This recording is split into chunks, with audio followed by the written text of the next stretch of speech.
Bangladesh versus ইংল্যান্ডের খেলায় বাংলাদেশ জেতার পর যখন একটা গার্লফ্রেন্ড তার বয়ফ্রেন্ডকে ফোন দেয় তখন prong prong prong prong.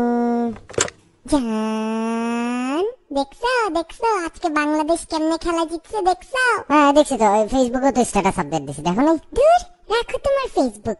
Rubel কি খেলছে দেখছো? আল্লাহ কি যে সুন্দর খেলছে, আর কি যে উইকেট নিছে। তুমি কি আমার থেকে বেশি ক্রিকেট বুঝো নাকি? খেলা তো শিখাইলাম তোমার আমি। ক্রিকেট খেলা দেখছো জীবনে? সারাদিন তো মেকআপ আর ফেসবুক নিয়ে বসে থাকতা। ক্রিকেট খেলা দেখাই শিখাইছে কে তোমার? দেখা ক্রিকেট কি তোমার জন্য দেখছি নাকি? ক্রিকেট খেলা তো দেখছি হ্যাপির কারণে। ওই যে রুবেলকে নিয়ে কি কি করলো, তারপর তো এই যে রুবেলকে দেখার জন্য এই খেলাগুলো দেখলাম। কি যে ভালো খেলে। ও এখনো টিম জিতেছে দেখে এখন ওরে ভালো বললা? আর যখন আগে আমারে বলছিল যে যে ওই কি মেয়েদের সাথে কি উল্টাপাল্টা কাজ করে, যত সব মামলা টামলা খাইছে, ঠিকই আছে, তখন তো তোমার রুবেলের নিয়ে কোনো ভালো কথা শুনি নাই।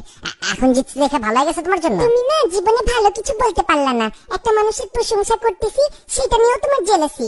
আল্লাহ দেখছো রুবেল কি সুইট না ছেলেটা, কি কিউট লাগে আমার কাছে, এত সুইট।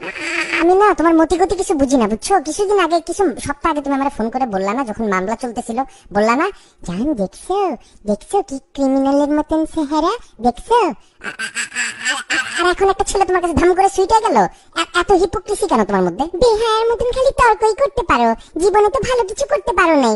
রুবেলের যদি 1% তোমার মধ্যে থাকতো তাহলে তো আজকে আমার কপালটাই খুলে যেত। ফালতু কথা কম বলো, বুঝছো? রুবেলের মতন 1% যদি আমার আজকে করাইতে হয় না, তাহলে যাও আমার নামে অন্তত একটা মামলা দিয়ে আসো আগে। জীবনে তো এটা তো করতে, একটা তো ভালো কাজ করতে পারলাম না, সারাদিন তো ফোন করে খালি আমার নামে বদনামি করো। একটা মামলা দিতে পারছো আজ পর্যন্ত আমার নামে? একটা মামলা দিয়ে দেখো না, একটা মামলা দাও, খালি দেখো জীবনে কি করতে পারি, কয়টা মানুষের কপাল খুলে।